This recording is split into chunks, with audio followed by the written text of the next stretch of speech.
Hi, I'd like to start by welcoming you to our third annual symposium on inter-understanding through telling text and object.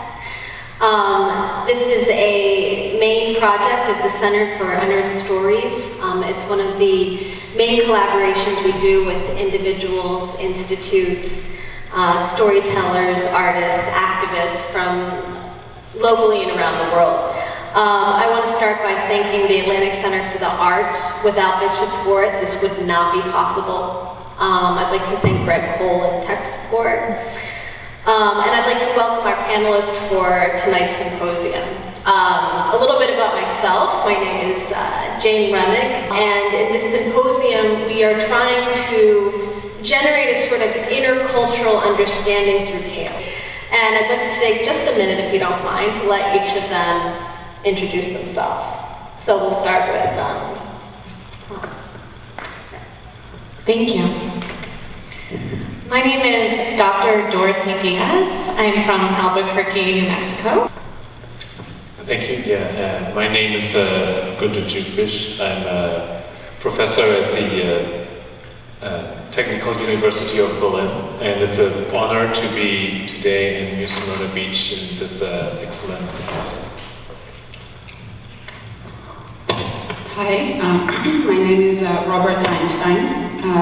I am from UC Berkeley, and my interest is in the sexual habits of Bigfoot. Thanks so much for having me, Jane. Sure. My name is Grantham. I am a professor of objects and relationships to the body from Wichita State. Go Wombats! and I currently published a book entitled Domestic Objects and Their Relationship to Our Minds. thank you. Gary. Yes. The Wombats, certainly. I'm glad that you mentioned your research, Gary. We've worked together before, and objects are going to be one of the main levels of interaction with myth and storytelling that we're going to be exploring on this panel, and generate a sort of intersectional understanding of these objects and their different relationship to myth. So I'm so thrilled that you all could be here. I know it was not easy getting all of you in the same room by any means, so thank you.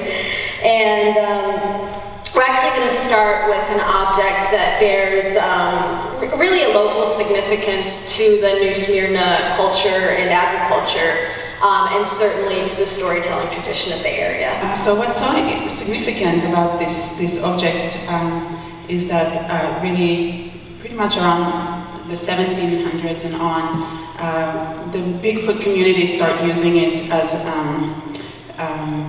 a sexual object to tantalize their partners.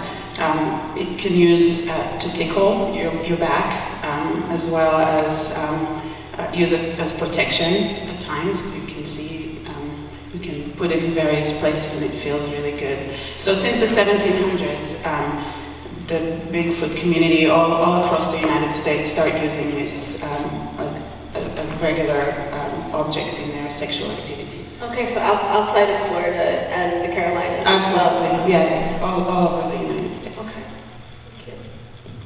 It's great to hear how this object relates to mythology and how the Bigfoot community has used it, because I know, particularly as it traveled to Florida from the Carolinas, that it actually became the first symbol for the thumbs up. Because, you know, Yeah, it's so symbol, right?